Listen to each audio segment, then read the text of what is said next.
Yes, that's probably a good thing that you hear breathing because I just put the headset on and got ready to get started. So, yes, I'm glad to be breathing, to tell you the truth, on the final webinar day of the year. So let me open up my screen here and share the screen with the agenda on it for the day. And we shall get started. Let me start here at the very beginning. And so many of you have already introduced yourself, and we're glad for that. So let's do this. Let's figure out who's on. I see Vanessa, I see Apple, I see Al, I see Pete, I see James, I see Sylvie, I see Steve, I see Gloria. Wow, got a good crowd this morning. Dana is on -26 overnight. You can keep that, Dana. I hope you are nice and warm, but boy, that's cold. Rob, good to see you, Rob. Morning, Terry. Let's see, who else do we have? I saw several people early that had introduced themselves, and I missed getting a chance to put that down. Tammy, good to have you on. You're the first timer. Yes, that's right. So every week we have a few first timers that are on, and the reason why I'll always cover all of the stuff at the very beginning is because we have first timers, and we want to let them know how we do our weekly training webinars every Friday. So let's take a look at here. Gloria will remind you in just a moment, she always does, that if you have a question, make sure that you precede the question with 3 capital Q's or 3 question marks. That way it's easy for us to find that. If you put it at the end of the sentence, it's more difficult for us to see. So always start the process. If you have a question, we'll do our best to answer the question, but let's take a look at the rules that we play by when we do this webinar. We're going to cover both Usign, GIFsign, and any future products that we may have. And if you'll notice, I added some logos to our opening screen. That way you get reminded of the fact that we do have multiple products now, and those multiple products will be covered in our Friday webinars. And the next thing is that any support questions, any question that you have that's of support in nature, make sure that you send an email to support and address it there. We cannot handle support on these calls, and for lots of reasons. But this is not a support call. This is a teaching you why and how we do what we do with Usign, GIFsign, LogoZine, and all of the other future products. So if you have a support question, I'm going to say this about support. If you have a question and you don't know how to do something, first place to look is to look at the previous webinars. We may have already covered that in previous webinars. There are a number of really, really good not just the webinars, but really good tutorial videos that are on the support site as well. So make sure that you look there before you send and bombard support with questions of what happens if I click here, or that kind of a thing. So make sure that you use support for what it's intended for. Your questions are very important to us, but they need to relate to the day's topic. Make sure that your questions relate to the day's topic. Again, we cover a lot of things in the webinar, and you may find, because Grows has done a fantastic job of indexing all of the webinars, and you will discover there's nothing to be confused about, Keith. If you've logged in and you have version 3.0, if you've logged in, you see a difference in the interface, you're good to go. Okay. So I don't know why that has been so confusing, but if you log in and you see the new version, everybody's on the same email list. So just take a look at things. Okay. Make sure your questions are related to today's topic. And then replays are available in support. I'm going to show you a picture of the replay screen in just a little bit because I want you to see some things on that replay screen. But replays are always available, and we will get asked at least 3 times before this webinar is over if there's going to be a replay. There is always going to be a replay. Okay, but just be patient, especially this time of the year. We're very, very short-staffed right now, so with people off for the holidays. So be patient, and but you will find the replays available in support. And then Gloria has created a document which she always posts for you. And she and I sat down, we went through, and these are the most commonly asked questions. And rather than us asking them, answering them repeatedly in the webinar, just refer to that document so that, and all of those links are available, and you'll find a lot of information in that document. We will be updating that sometime very soon to include some of the new things that we have and some of the new platforms. Okay? Any questions so far? The next thing, I used this last week, and I'm going to focus on it this week because there's some things here that we just really need to understand. Out of clutter, always find simplicity. If something is difficult, look for the simplest answer, not the most complicated one. And I see this a lot. People look for the complicated answer and instead of the simple one. Let's look for the simple answer. And part of the reason why we do these webinars the way that we do is we try to keep you focused on the simplicity that is there. And Joey's just asked a question, and I'm going to answer this. We don't, in this webinar, give out those dates, and the reason is very simple. We're not in control of it. We don't have any idea. There are always things that are go through the process, and we used to give, you know, upcoming things, and what happened was people would hold you to that day, come hell or high water. And it was difficult, and sometimes there are little things that get discovered in the process.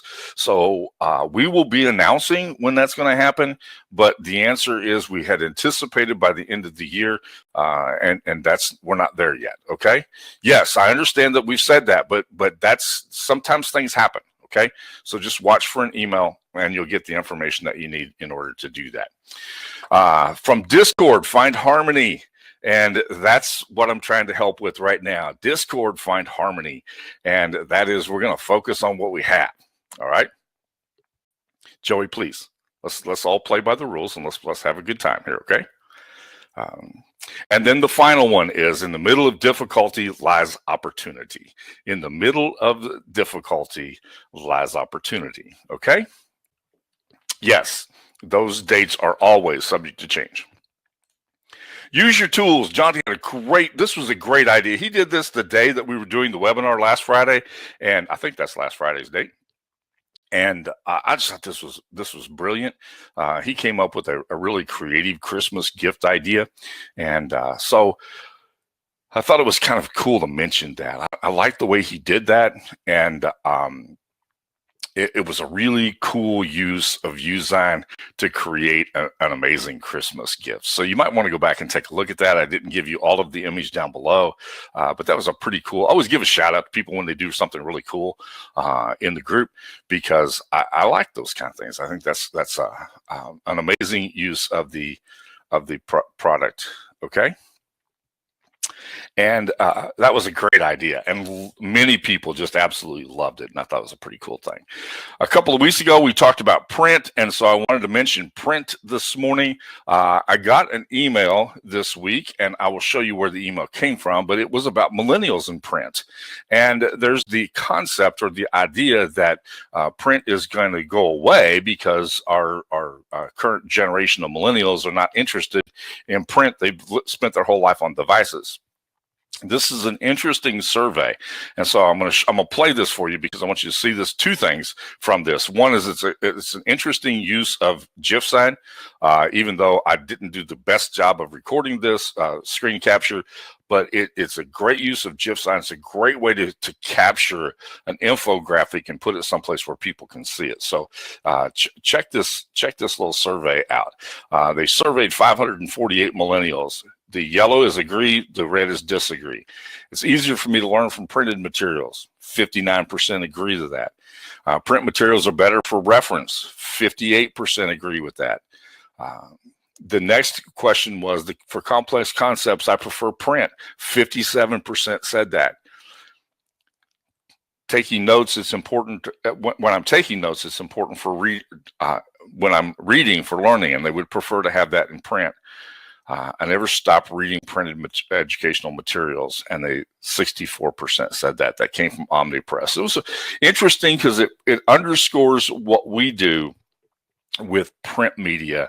And so I thought it would be helpful to you to understand that millennials are not just stuck to a device. They have an interest in printed materials. Okay. The next thing is, this is the replay screen. Now you'll notice all of the replays are listed right here. Because of short staff, the last replay is not available. Last replay or two are not available, but they will be. Okay. If you have subscribed to the YouTube channel, you've already seen them. We just haven't had an opportunity to go through and index them down here. And you'll notice that Rose does a great job of creating the table of contents here. She gives you where to go in the video in order to see what you're looking for. And then they're listed by date over here. Okay. So Rose does an awesome job of that. Don't forget, we have an Instagram channel now, and so cool stuff going on with that Instagram channel. And Rose will provide the link for you for the Instagram channel in just a little bit. Actually, I don't know the link to the YouTube channel, Rob. When you click on any one of the videos, here's how you do it. It's really simple. Go back into support again. Very pragmatic approach here. Just click on any one of the videos, and when it shows up the YouTube over in the corner, just click on YouTube and subscribe to it. Okay. Very simple, very pragmatic way to do that. All right. Next thing is planning your work. This comes up a lot. YouTube was, or Usign was a little slow today, and it caused me to get backed up in my work. Well, let me be a little hard-nosed here for just a moment. I've managed teams of large teams of people, and always tell them to plan your work. If things are going to be slow, plan your work. If things are going to get delayed, plan your work. And listen, delays happen. Slow ups happen. Things take place that are sometimes outside of our control. Disney had a power outage yesterday. I mean, it doesn't make any difference who you are. Things happen that impact what you're trying to do. I usually have 2 or 3 tabs open. I shut everything else down. Notice over here, I don't have anything else open. If you are using, and you should be using Google Chrome, make sure that you don't have make sure you don't have your email account open, because if you have a Gmail account open, it takes a lot of resources to find that. Any Google products will use a lot of your resources, which can impact your functioning on the canvas. So I plan out my work. I have a couple of tabs open at the same time, go through those tabs, and then if I'm working on this and I'm waiting for it to render, I move to the next tab and I work on the next project. And I plan out my work so that I don't ever have any delays, I don't ever have any hiccups, and I kind of work through that process. I think that makes a lot more sense to do that than to be frustrated. And then there's another area of frustration here. Somebody said, has been saying, well, I can't work because I can't upload from an image. Well, there's lots of places to upload to. What are you trying to do? Are you trying to create a Facebook ad? Last week we asked that question. What are you trying to do with your work? Are you trying to create a Facebook ad? Are you trying to create a Twitter post? Are you trying to create a YouTube splash page? Whatever it is that you're wanting to do with that image, start with the canvas on that size. Start right there. Don't let things hang you up. Move to the thing that you're going to do. Begin with the end in mind and always work your way forward from that, okay? Well, that's the reason why I say if you're going to have, and you can't have Usign open in multiple tabs, but don't have YouTube playing. Don't have other things going on. Make sure that you only have, three browsers and 60 tabs is not a good idea. I have actually done that, but that's not a good idea. No. The answer to that question is no, and I'm going to address that in just a little bit, Joey. If you'll hang on, I will address that issue in just a little bit. TIFF files, that was the other one I couldn't remember. My mind went blank. Thank you, Glory. where it always bails me out of those situations. The interface. I'm going to take a look at a couple of things from the interface today. Last week we took a look at a couple of the features of the interface, and so we're going to do. Yes, Rob, we cover that frequently, and I'll mention it again today. I'm going to stop here for just a second before I get into the interface and answer Rob's question, because this is good. If you'll save it as a group, then you can reposition it, and that will help you. Okay. The bigger question, Joey, is where are you going to use the SVG file? That's my first question, because that question comes up a lot. But the bigger question is, where are you going to use the SVG file? This is really important that we can edit an SVG file when the desktop version comes out. But the bigger question is, where are you going to use the SVG file? Apparently, you're going to use it for a Bootstrap 4 website. I'm not sure what that is, so I will pass on a comment about that. But I don't know. I have very limited. I've been doing this for a long time. I've never been asked for an SVG file, and so I think that the capabilities of being able to export as an SVG file have limited capabilities for my use. And that was the reason why we're looking up here. These are the things that Usign was designed for. These purposes is to give you a simple, easy to use tool to create graphics for those applications. And so you want to begin with those purposes in mind. Now, on the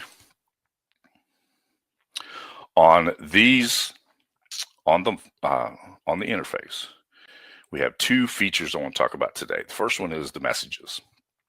And my friend Danny Fortes sent me a message just to test out the system, and then I responded back to him. But you do have this messaging system in Usign, on the Usign interface now, and it's a great way to be able to get in contact with each other, to be able to share designs, to share ideas, to share thoughts, and I really like that messaging system. It's not intended to be a social media kind of a platform, but it does give you the ability to be able to communicate back and forth to each other. Okay. The next one is the marketplace.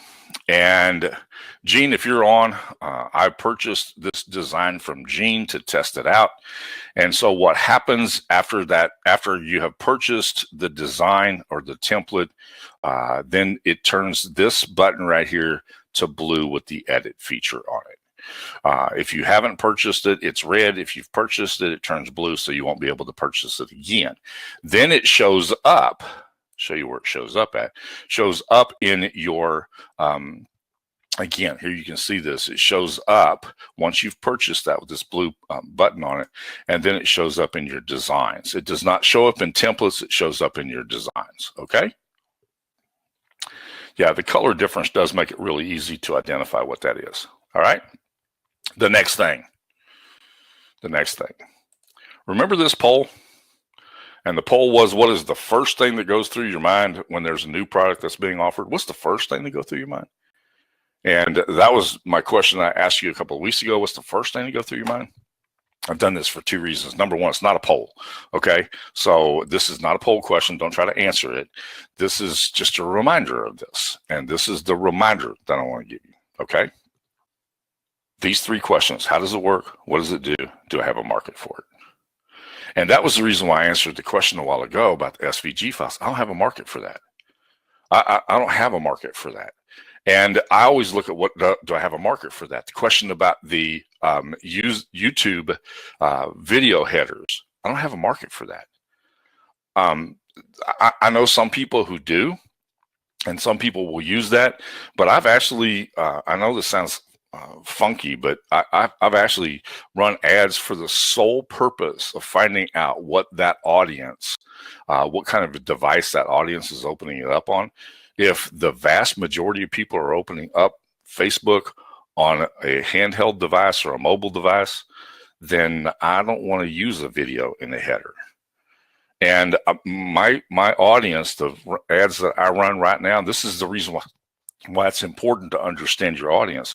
The audience that I'm running right now is running anywhere from 93 to 97% of them are opening it on a handheld mobile device.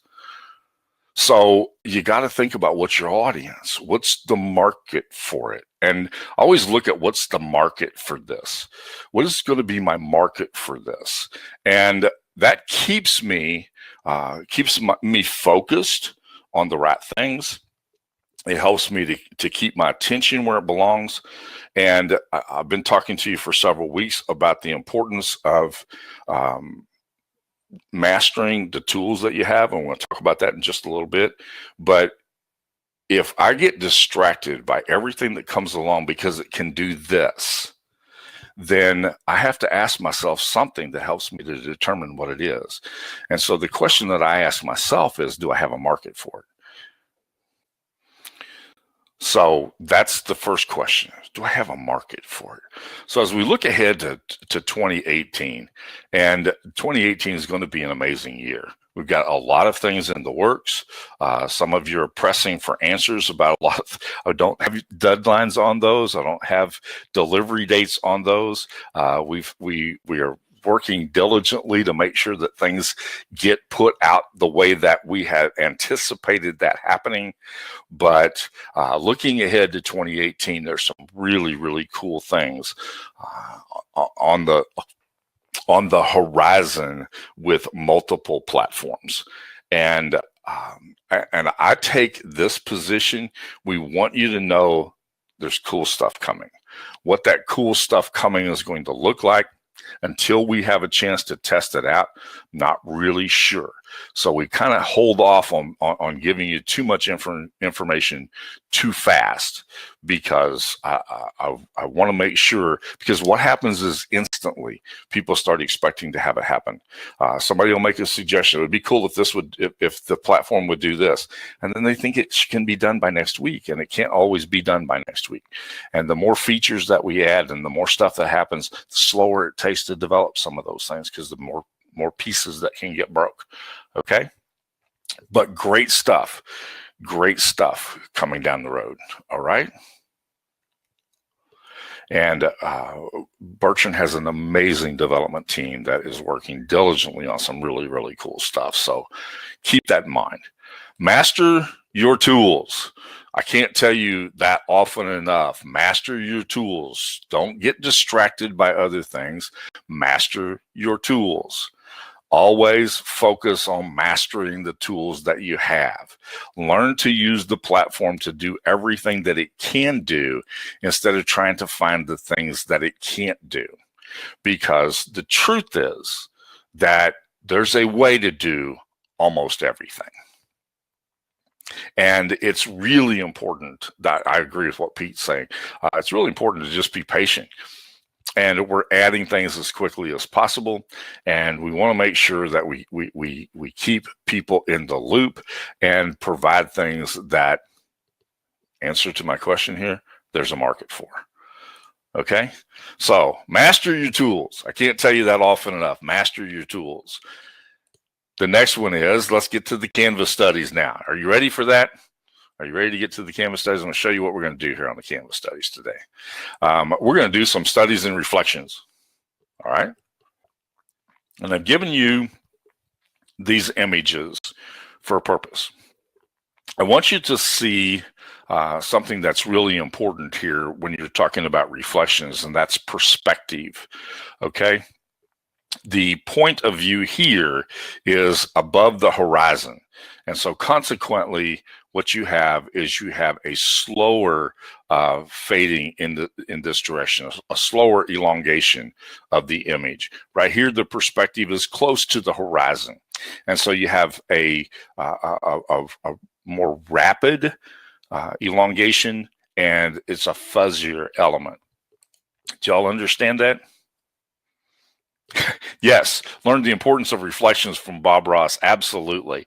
So I took these images. I'm always talking about templateology. I took these images directly from Pixel. or I'm sorry, from Pixabay. I just went in and I looked for images, water images, so I could get a reflection. And I wanted to be able to look at the reflections and see if I could learn something from the reflections. And you notice here that having to do with the level of the horizon, how close are your eyes to the horizon, makes a big difference in how the reflection comes out. Okay, I'm gonna tell you where this one came from in just a minute. But sometimes you need to go take a careful look at some of the existing images, because what happens creating images. Okay, so I spent a little bit of time, took a look at some of the reflections to say, hey, just do that some after. You're looking for something to just kind of fiddle around with. This is a good place to just kind of fiddle around and study the reflections and see if there's something that you can learn. So let me show you where this image right here came from. All right, has anybody figured it out yet? This is a reflection as a reflection. All right, show you what I mean with that. I took this image right here, and I have to tell you what I was doing while I was playing with this image. Are y'all still with me? The chat went kind of weird. I was watching Duck Dynasty. I don't ever watch Duck Dynasty, but you know, it was the holiday week, and I'm sitting in my recliner watching Duck Dynasty, and I'm looking at these reflective images. So I looked at this image and I said, I want a duck hunting image. I remember duck hunting. I want a duck hunting image.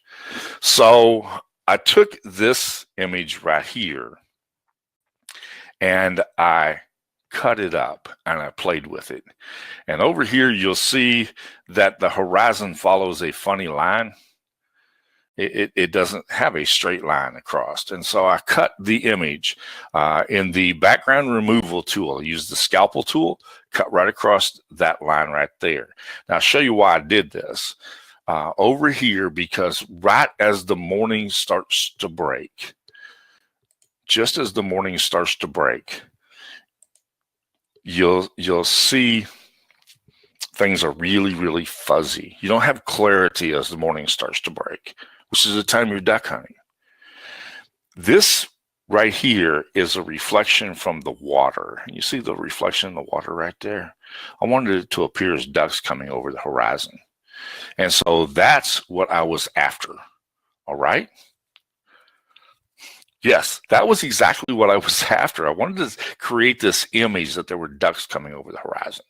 So I took this image right here and I cut it in half, and then I flipped it.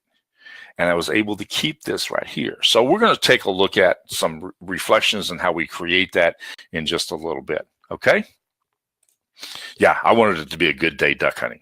Then there's some other things that you can do with that. I took that image from the corner over here, and I decided that I would create this right here. Just a little studies and reflections, and we'll talk about how do we do that in just a minute.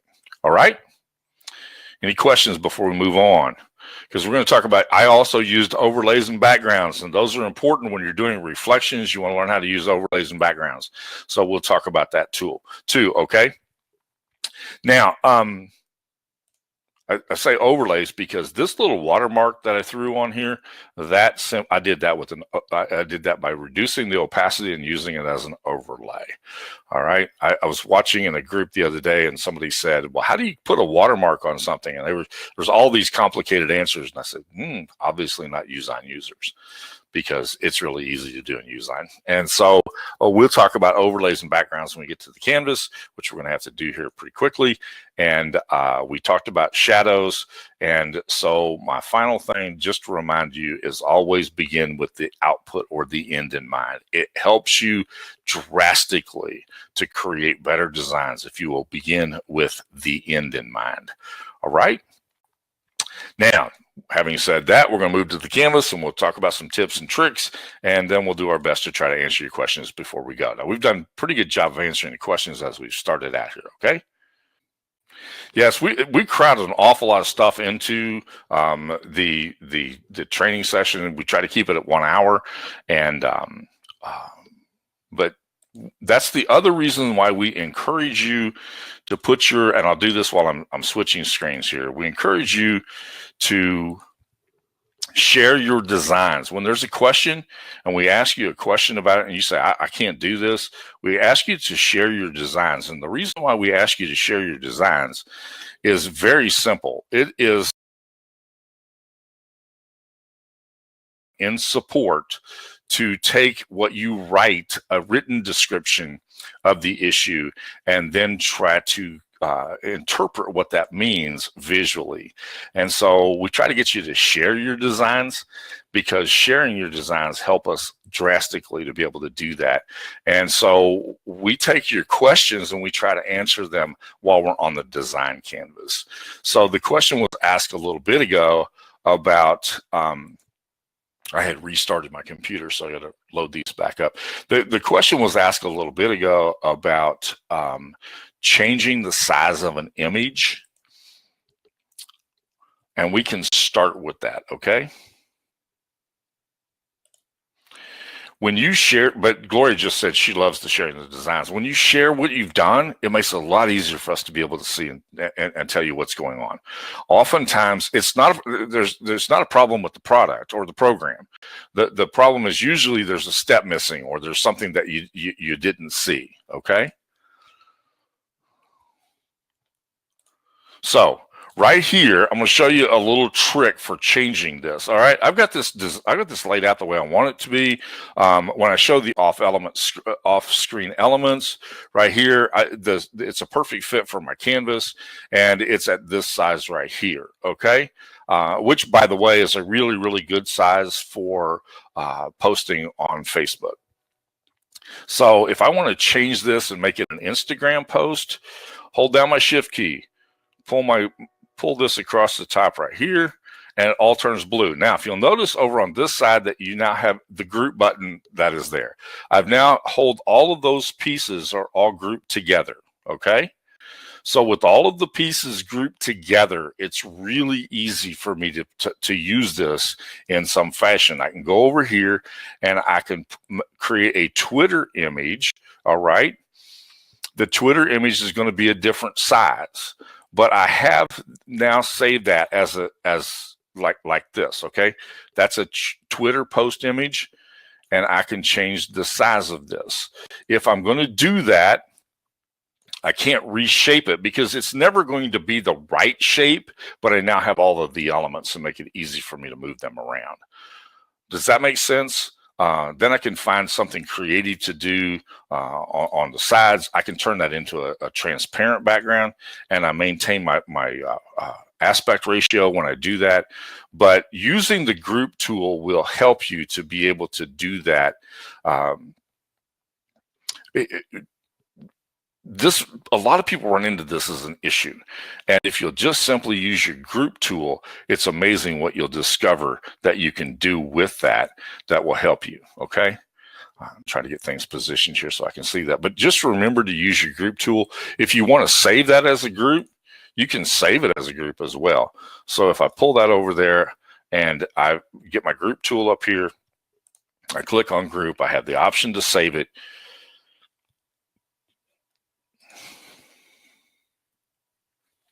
Absolutely, Chris. As long as you started out with a large image, okay? How do you change the background? Is that the question?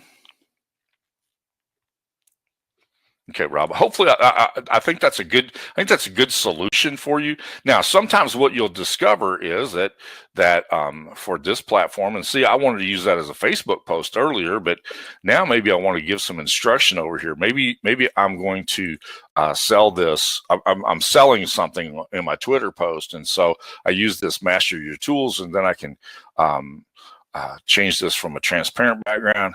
I can put some text over here on the side. And I can give some instruction to that image. And so there's some really cool things that you can do, but the first thing that you do is you group it, okay? And yes, the swap background feature is right here. Let me ungroup that, and I'll show you that swap background feature, which we play with a lot. It's really kind of a cool feature. All right. And if I want to swap that background, I'm going to go over here to my integration partners. I'm going to grab an image here, and this is going to be a little bit different, but I hit the replace button right here. Now, what I've done, let me unreplace that. I've clicked on this image, and I'm going to hit the replace button. I'm going to go over here and grab this. Now, you notice that it replaces the background. So yes, I can replace that background. I may have to adjust it a little bit, but I can replace that background. Okay? Did y'all see how I did that? There is a tool right here that's called Replace. And I click on Replace when it's turned blue. I'm ready to replace, okay? So I'm on the image. I've got Replace. It's turned blue. I go over here and I find an image, and there we go. And I've got this open up over here. I just simply click on the Replace image, and I can replace it. All right? Sure. You can always replace the background. That's the easy part.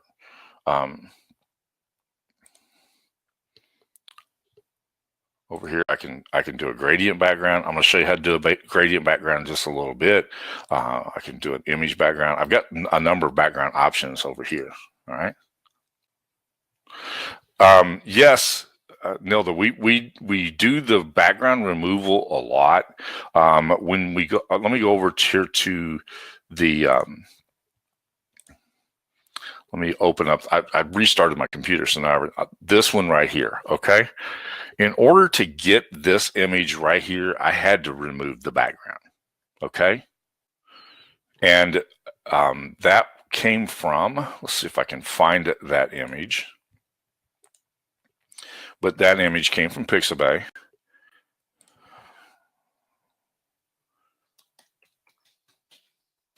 I believe it was under reflection.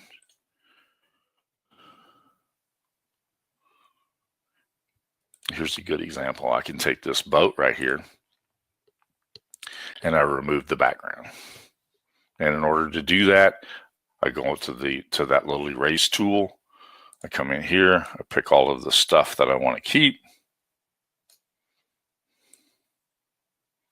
And I'm looking for colors is what I'm looking for. I'm not looking for, I don't have to outline that perfectly. I just have to get the colors correct. And then I come up here and I just start removing the stuff from around the outside of the image. But yes, and again, here's another pretty cool looking reflection. Okay, so yes, you can do that. How do you select more than one image? You hold down your shift key, push your left mouse button, and pull across it. Okay, and that groups everything together.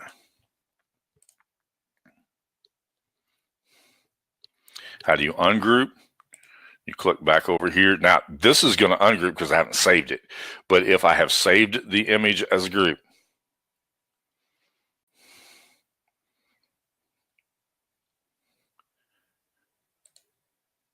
if I've saved the image as a group, up here where the group button is at, it gives me the option to ungroup. Okay?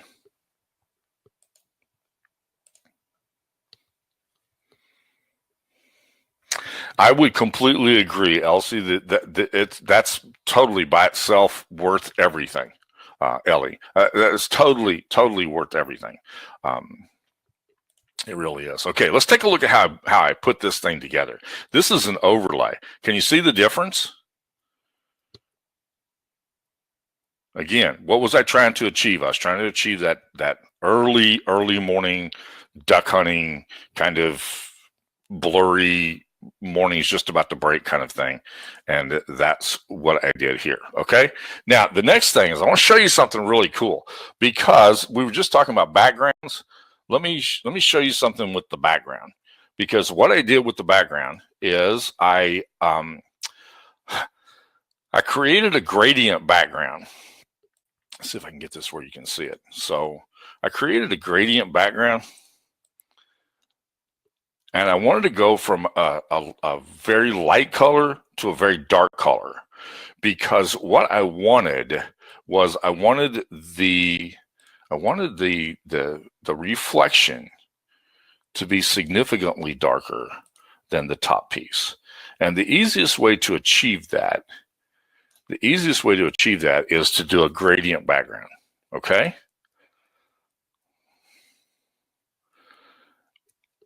And then I added this overlay. But let me show you what happens. I'm going to keep this out of the way for just a minute. Let me show you what happens as you change the perspective on the gradient. All right?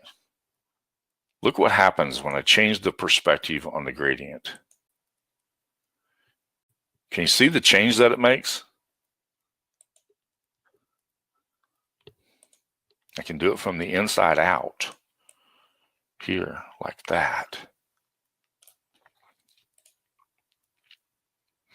But again, that's last week we played with the filters a little bit, and we played with the shadows a little bit. Here's playing with the gradient background. And in order to do that, I have to change the opacity of the image so that a portion of the background shows through.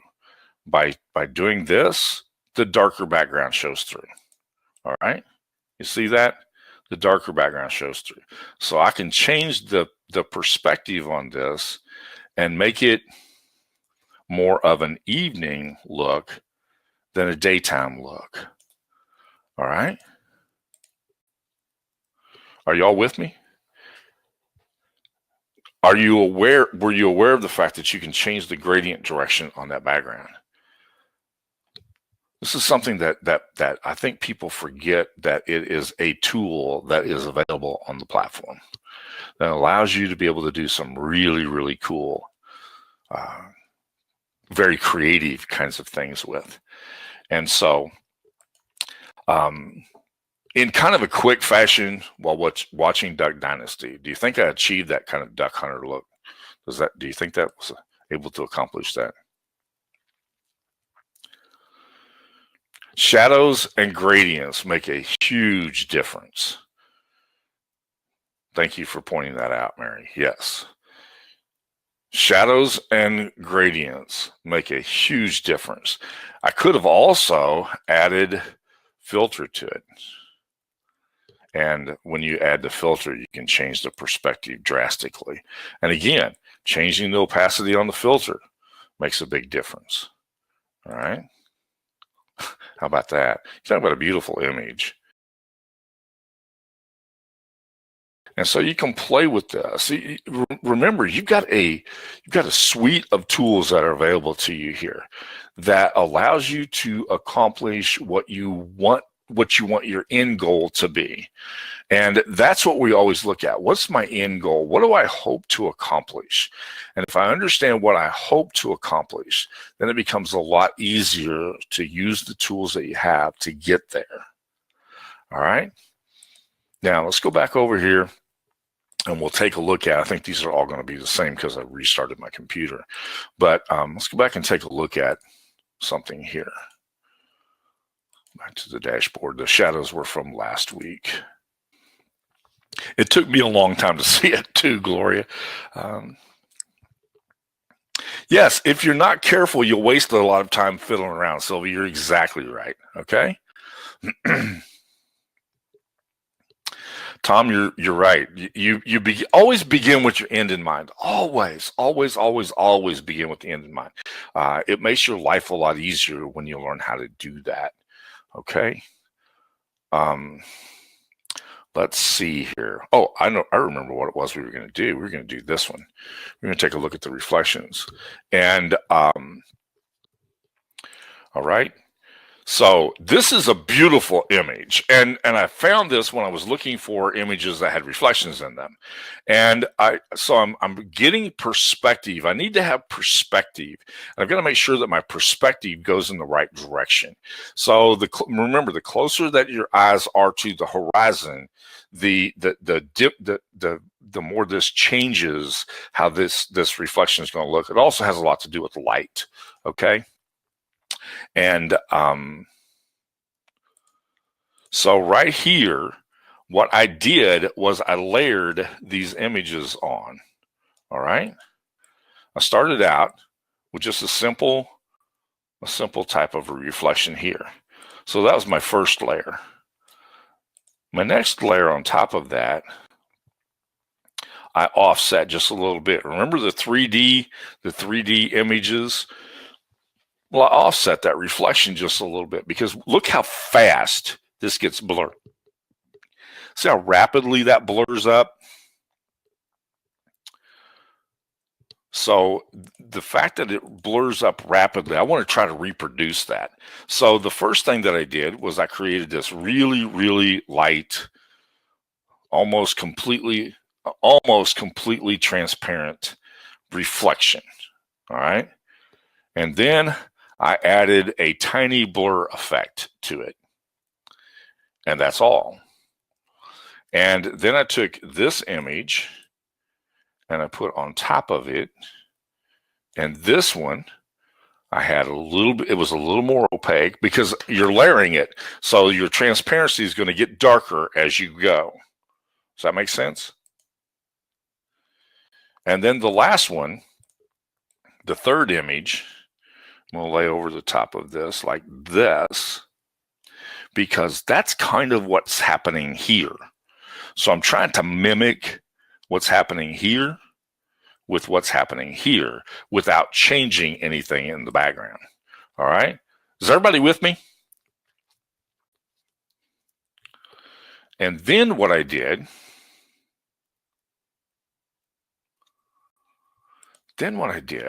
is in this last one is I increased my blur radius. I increased the blur radius and I increased the opacity. All right.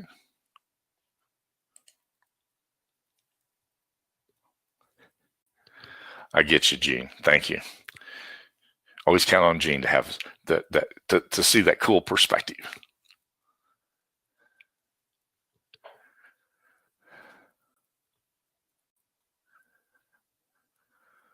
So, do you understand what we did here? And now, there's a lot of things I could have done with this, and we could go on and on and on, and I could continue to build this. But I wanted you to see where to start at. You start here. Now, I could have easily taken my background erase tool. I could have chopped pieces of this off. I could have layered pieces together to string that out. There's a lot of really cool things you could do, and they don't take very long to do. But this is a good place to begin, so that you can get an idea. Kind of, yes, Steve. I could have easily created a little more with this, almost coming straight at me. So I kept these layered almost straight at me.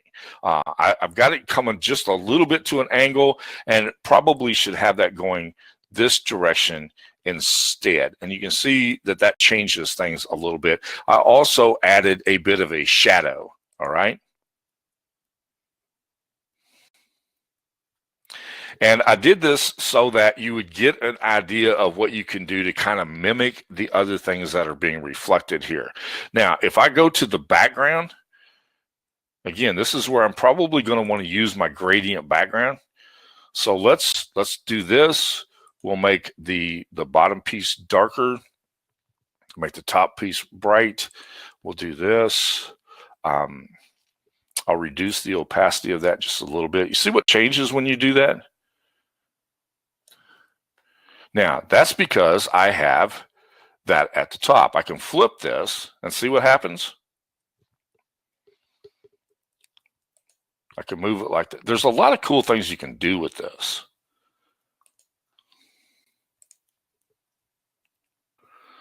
So any questions about the reflections here and what we're doing with the reflections?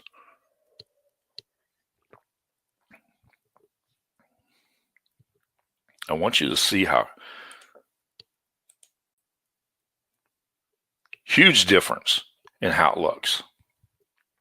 A huge difference. I can actually throw it this direction. You got a whole different thing going on. And that's probably more in line with the angle of the light coming into the view.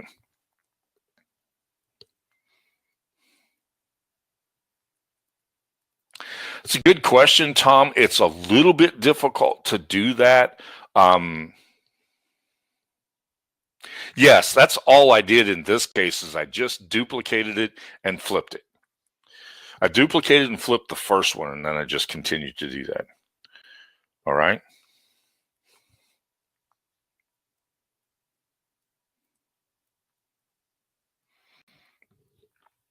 Little difficult to do. I'll just mention this. It's a little difficult to do the ripple effect when you don't have a ripple. This is a glass smooth water surface, so it wouldn't make a lot of sense to have a ripple effect on it. I prefer these kind because you don't have a ripple effect you're trying to build, but you can do that. It's just really requires some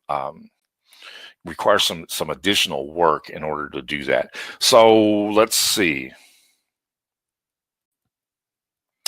Mark's asking the question, how do you flip the text? Let me show you how to do that. So this is my text right here. The way I flipped that is I duplicated it, and then I went right here and I flipped it. All right. Duplicate it and flip it. You always duplicate it and then you flip it.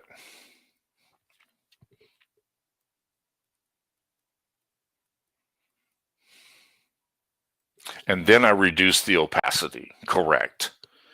So I duplicate it. I duplicated, let me get on the image here. I duplicated the image,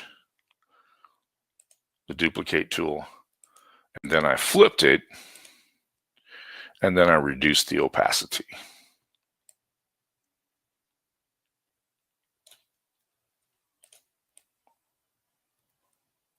Just like that. Now, the one thing that I did do, because if you'll notice the tree here, this is important, and I just now see that I forgot to tell you that, is I grabbed the top of this and I stretched it, because that's what's happening here. This tree got taller in the reflection.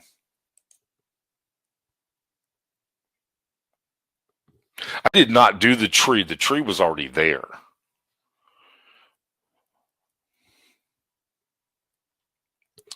Yeah, so what I tried to do is I tried to mimic what I see right here. Again, studies in reflection. I'm studying what's going on in the reflection of this tree, which obviously is closer. It's in the foreground. It's not in the background, so it's not on the horizon. And this is on the horizon, so I don't want to make this stretch as much, but I still want to do it. Okay. Yeah, this was my original image right here. That I found that image under Pixabay, and I took that image and I tried to mimic what we have right here. Okay. But this was the original image in Pixabay. What you see right here is the background. Was the original image in Pixabay.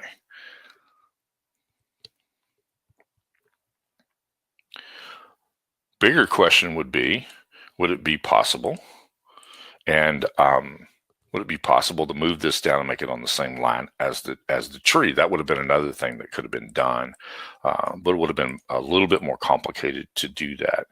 And again, you want to make sure that you keep your layers going in the direction that they should be going to match what you have. So we can put that on the same plane as the tree. See what happens when we do that. But see, I had to elongate this, so it makes this elongated effect right here.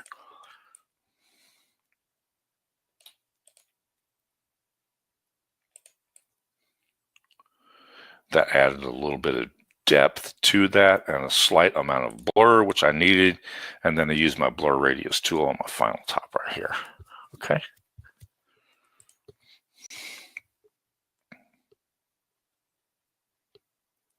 Exactly. That's what I did in the duck hunting picture.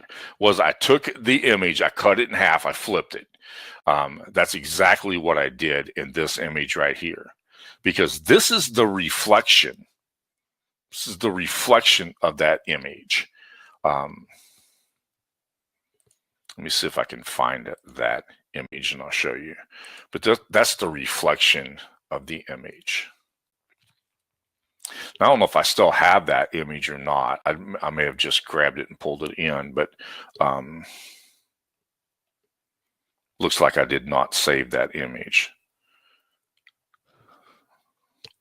Again, did you notice how I'm using the tabs here to switch back and forth from one thing to another?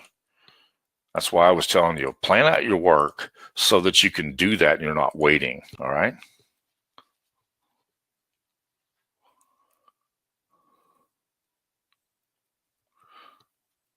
We're about to wrap up. Let me make sure we've got all of the questions answered here. I'm not sure what you're asking me to copy. I pulled this image from in here. And I grabbed the image, pulled it in here. That's what I did. So I'm not sure what you're asking me to copy. Actually, I have an image. Let me go back over here. I want to grab something. Let me do a different design. Let's go to the dashboard, and I'll show you that done with the face. Okay.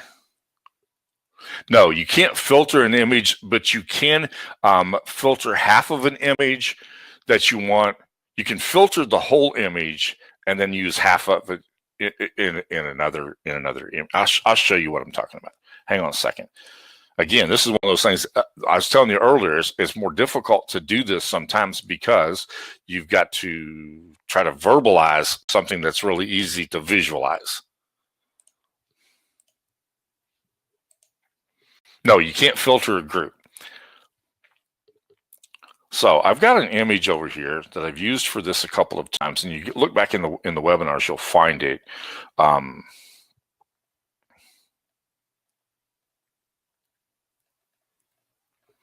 think it's here handy. Everybody stick with me. I'm going to go over time just a little bit, but I want to show this because I think it's kind of a cool feature.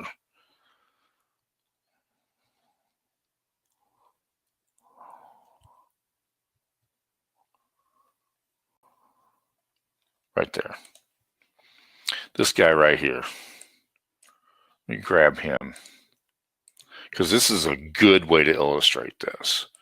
I'm going to duplicate this. Now I'm going to flip it. All right. I'll flip his image right here. I got to get this up here so you can see it. I'm going to flip that image, and I want to make this a little bit bigger. Not that much bigger. A little bit bigger. And then I'm going to reduce the opacity of that image. And you can see that we can do that. We can get that so that. And then if you want to create that like it's a reflection on something, all you have to do, you can start with this. Grab this, pull that around, hold down your shift key, and it'll make that horizontal. Make that smaller. Pull that right there.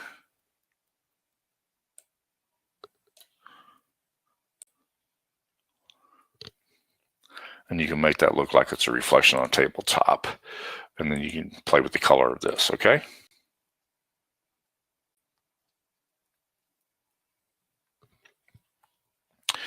Having them face each other is really easy. I duplicate the image, and then I do this.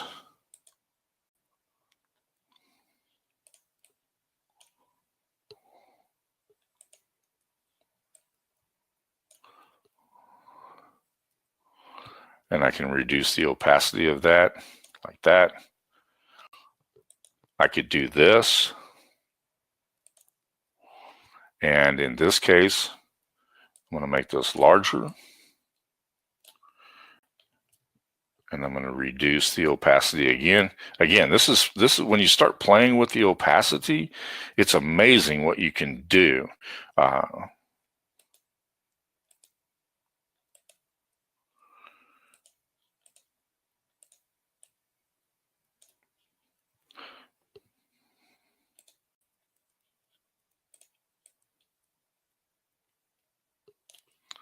Okay.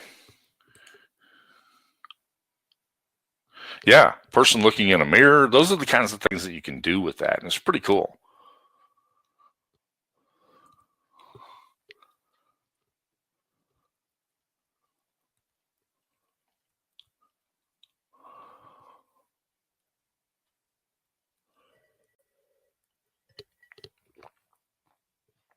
Okay, with that, we're going to close for the day. Gone a little bit over, and that's okay. Sometimes we have to go a little bit over in order to make it work, but